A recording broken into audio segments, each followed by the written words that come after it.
कितना ही अभागा मनुष्य हो, सुबह 3 बजे से 6 बजे उठकर ब्रह्म मुहूर्त में कर दो यह काम, जो चाहोगे वह मिलेगा।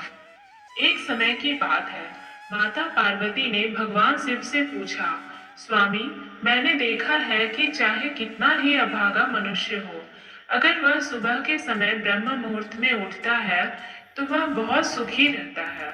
ऐसा क्यों है? मुझे ब्रह्म मुहूर्त का रहस्य बताइए।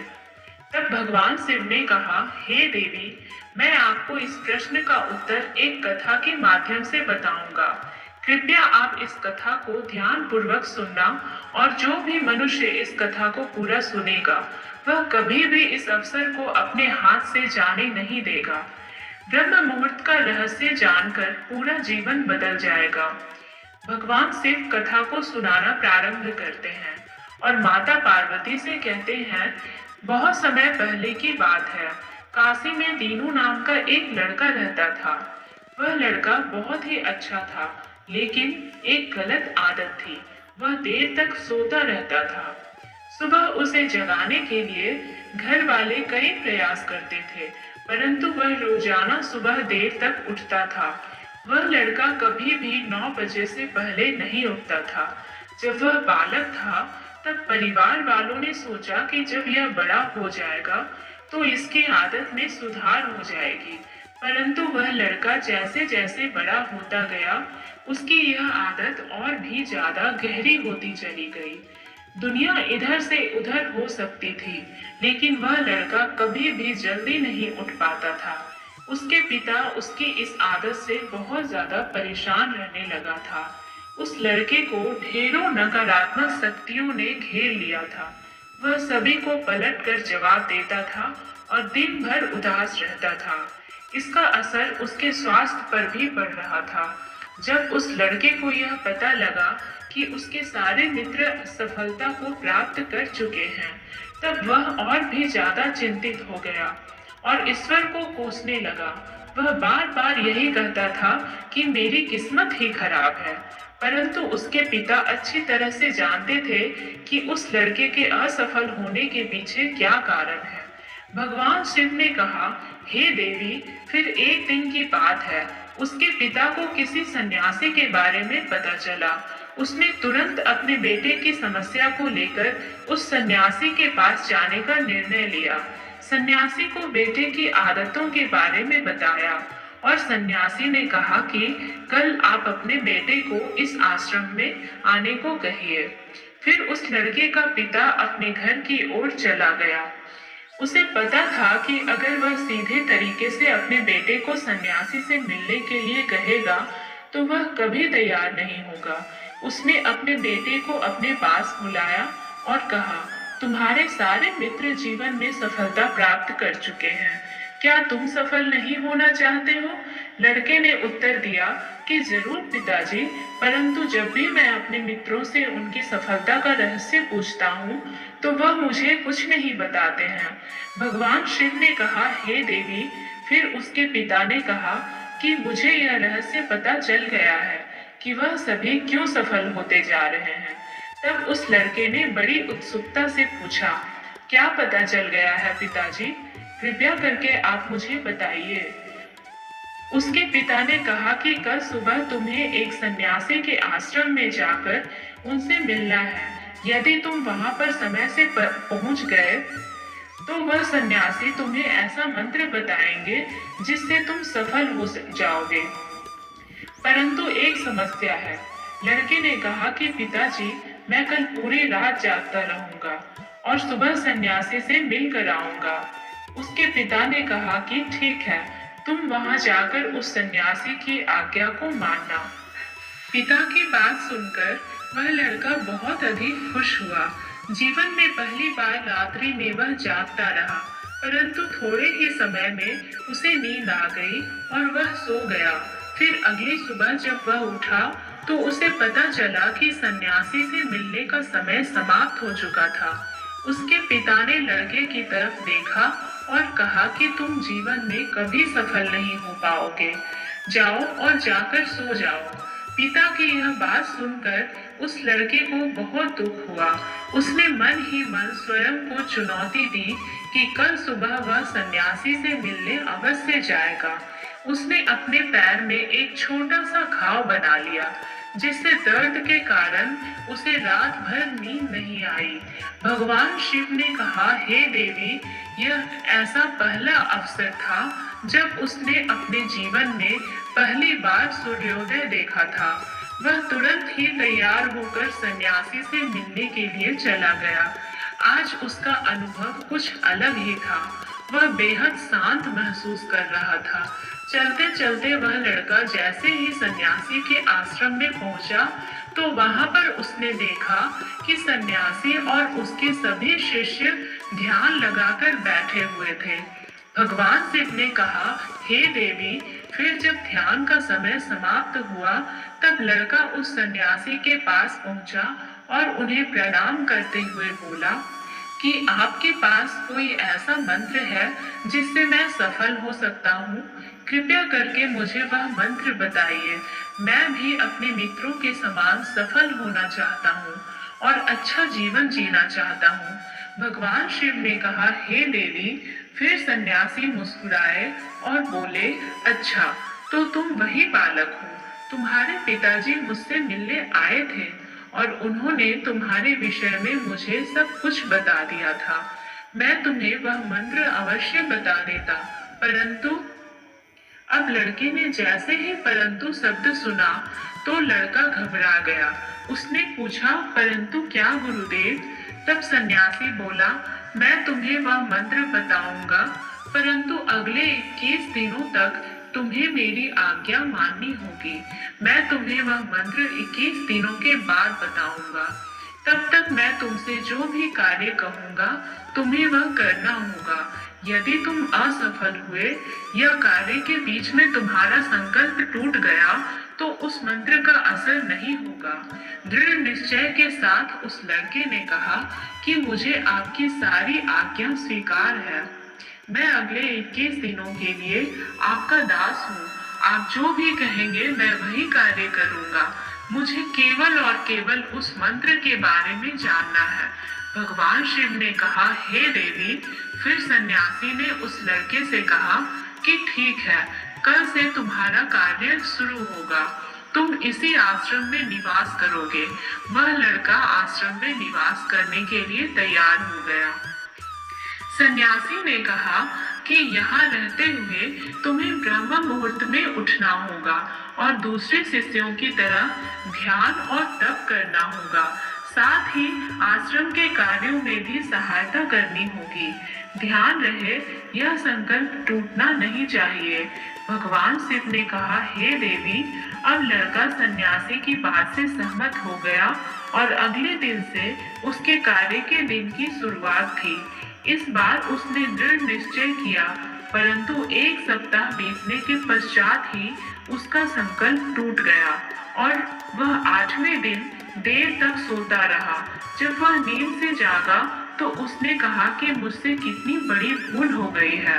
वह रोते हुए सन्यासी के पास पहुंचा और कहने लगा कि हे गुरुदेव, मेरा संकल्प टूट गया। अब मैं जीवन में कभी सफल नहीं हो पाऊंगा। सन्यासी ने उसे समझाते हुए कहा कि एक बार फिर से शुरुआत करो, फिर से संकल्प करो। फिर लड़के ने सन्यासी से पूछा कि सुबह उठना इतना आवश्यक क्यों होता है और यहाँ पर सभी लोग इतनी जल्दी क्यों उठ जाते हैं? भगवान शिव ने कहा, हे देवी। तब सन्यासी ने लड़के को समझाते हुए कहा कि सुबह यानी ब्रह्म मुहूर्त में उठने के पीछे बहुत बड़ा विज्ञान छुपा हुआ है। लड़के ने कहा कि कृपया मुझे वह विज्ञान बताने की कृपा करें। सन्यासी ने कहा कि रात्रि को 4 पहर में बांटा गया है। पहला रुद्र काल, जिसका समय शाम 6 बजे से लेकर 9 बजे तक होता है। दूसरा राक्षस काल, जिसका समय रात्रि 9 बजे से 12 बजे तक होता है। तीसरा गंधर्व काल, जिसका समय रात्रि 12 बजे से 3 तक होता है। और सबसे अंत में जो पहर आता है उसे मनोहर काल कहते हैं। इस समय को ब्रह्म मुहूर्त या अमृत वेला के नाम से भी जाना जाता है। इसका समय भोर 3 बजे से सुबह 6 बजे तक होता है। यह वह समय होता है जब पूरे संसार की नकारात्मक शक्तियां निष्क्रिय अवस्था में होती है और सकारात्मक शक्तियां सक्रिय होती है। ब्रह्म मुहूर्त अर्थात देव मुहूर्त। ब्रह्म मुहूर्त का अर्थ देवताओं का समय होता है। भगवान शिव ने कहा, हे देवी, वह सन्यासी आगे कहता है, इस समय देवता धरती पर विचरण कर रहे होते हैं और जागृत मनुष्य पर उनका बड़ा ही सकारात्मक प्रभाव पड़ता है। ब्रह्म मुहूर्त ऐसा समय होता है जिसमें मनुष्य का मस्तिष्क बिल्कुल खाली होता है, जिसमें किसी प्रकार के कोई विचार नहीं होते हैं, और जब इस समय व्यक्ति अपनी पुस्तक खोलकर पाठ का अध्ययन करते हैं तो उन्हें सब कुछ जल्दी जल्दी याद भी होता है और यह लंबे समय तक याद रहता है। यह ऐसा समय है जिसमें हम ज्ञान को समझने का प्रयास करते हैं। इस कारण आश्रम के सभी शिष्य और संसार में बहुत से ज्ञानी लोग ब्रह्म मुहूर्त में उठ जाते हैं। प्राचीन काल में रोशनी का कोई स्रोत न होने के कारण लोग अपने दिन का समापन सूर्यास्त के साथ और आरंभ सूर्योदय के साथ करते थे। यह एक तरीका है जिससे मानव जीवन प्रकृति के साथ तालमेल बनाकर चलता है। भगवान शिव ने कहा, हे देवी, फिर उस लड़के ने कहा कि ठीक है, मैं कल से अपना संकल्प फिर से शुरू करता हूँ, परंतु ब्रह्म मुहूर्त में उठकर मुझे क्या क्या करना चाहिए। तब सन्यासी ने कहा कि ठीक है, मैं तुम्हें बताता हूँ कि ब्रह्म मुहूर्त में क्या करना चाहिए और कैसे करना चाहिए। सबसे पहले उठकर धरती माता पर पांव रखने से पहले धरती माता को प्रणाम करना चाहिए और अपनी दोनों हथेलियों को देखना चाहिए और ईश्वर को धन्यवाद देना चाहिए कि उन्होंने तुम्हें आज का सूर्योदय देखने का अवसर दिया है। इसके बाद नित्य कर्म और स्नान करने से शरीर की ही नहीं बल्कि मन की शुद्धता भी बढ़ती है। स्नान करने के पश्चात ध्यान की प्रक्रिया होती है। ब्रह्म मुहूर्त में ध्यान की अवधि 21 दिन तक होती है। इस विधि का उपयोग तब किया जाता है जब आप अपनी कोई मनोकामना की पूर्ति चाहते हैं। यह ऐसा समय होता है जब व्यक्ति अपने आज्ञा चक्र को सक्रिय करने पर काम करते हैं। भगवान शिव ने कहा, हे देवी, आगे वह सन्यासी कहता है, आज्ञा चक्र दोनों भौहों के बीच होता है। यह संकल्प का स्थान भी कहा जाता है। अगर इस चक्र पर ध्यान केंद्रित किया जाए और अपनी मनोकामना को बार बार दोहराया जाए तो मात्र 21 दिनों के भीतर वह मनोकामना पूरी हो जाती है। अगर आपके मन में कोई अधूरी मनोकामना है और आप उसे पूरी करना चाहते हैं, तब उसे सबसे पहले उस मनोकामना का स्पष्टीकरण कर लें। आपको क्या चाहिए यह निर्णय अवश्य कर लें। इसके बाद ध्यान की विधि को शुरू करें। ब्रह्म मुहूर्त में स्नान के बाद एक ऐसा स्थान चुनें जहां पर वायु का प्रवेश हो। ध्यान में शुद्ध प्राण वायु का होना आवश्यक होता है। ध्यान की मुद्रा में रीढ़ की हड्डी सीधी होनी चाहिए, साथ ही गर्दन भी सीधी होनी चाहिए। सुखासन की अवस्था में दोनों हाथों को घुटनों पर रखकर आंखें बंद करके बैठ जाएं। हाथों की मुट्ठी को बंद कर लें और 2-3 मिनट तक बिल्कुल शांत हो जाएं। जब आपका शरीर स्थिर हो जाए और श्वास भी शांत हो जाए, तब उसके बाद अपना सारा ध्यान आज्ञा चक्र पर लगाएं। इस दौरान लंबी गहरी सांस लें और सांस को रोक कर रखें। इस समय आप अपनी इच्छा को मन ही मन दोहराएं और अपने मन से इष्ट देव और देवी देवताओं और गुरुजनों का चिंतन करें। भगवान शिव ने कहा, हे देवी। उस सन्यासी ने कहा, जब सांस को रोकना कठिन हो जाए तब धीरे धीरे सांस को बाहर की ओर छोड़ो। सांस को नाक से भरें और मुख से बाहर छोड़ें। इस प्रक्रिया को 3 से 4 बार प्रतिदिन दोहराएं। ऐसा प्रतिदिन करने से आपकी जो मनोकामना है वह अवचेतन मन तक अवश्य पहुंच जाएगी और इच्छा पूर्ति जल्दी ही होगी। आज्ञा चक्र सक्रिय होता है और हमारी आज्ञा को पूरा करता है। सांस को रोक कर रखने के दौरान शरीर में आपातकाल की स्थिति हो जाती है, जिससे कि आप बेकार की बातें सोचने और विचार करने से बचते हैं। ब्रह्म मुहूर्त के समय ईश्वर की विशेष कृपा होती है और कोई भी व्यक्ति अपनी मनोकामना को इस समय दोहराता है तो उसकी इच्छा जल्द से जल्द पूरी होती है। भगवान शिव ने कहा, हे देवी। इस प्रकार सन्यासी ने उस लड़के को ब्रह्म मुहूर्त का महत्व बताया। अगले 21 दिनों तक उस लड़के ने बड़े ही मन के साथ इस प्रक्रिया को अपनाया। अब वह बहुत ही ज्यादा अनुशासित और शांत स्वभाव का बन चुका था। उस लड़के ने जैसे ही अपना संकल्प पूरा कर लिया, उसके बाद वह लड़का बड़े ही प्रसन्न भाव से सन्यासी के पास पहुंचा और कहने लगा, हे गुरुदेव, मैंने 21 दिनों का संकल्प पूरा कर लिया है। अब कृपया मुझे सफल होने का मंत्र बताइए। तब उस सन्यासी ने मुस्कुराते हुए कहा कि पिछले 21 दिनों से जो अभ्यास तुम करते आए हो वही तुम्हारी सफलता का मंत्र है। जो व्यक्ति ब्रह्म मुहूर्त में उठकर ध्यान प्रक्रिया को सही से करते हैं वह जीवन में कभी असफल नहीं हो सकते। तुम्हें ब्रह्म मुहूर्त का रहस्य पता चल चुका है।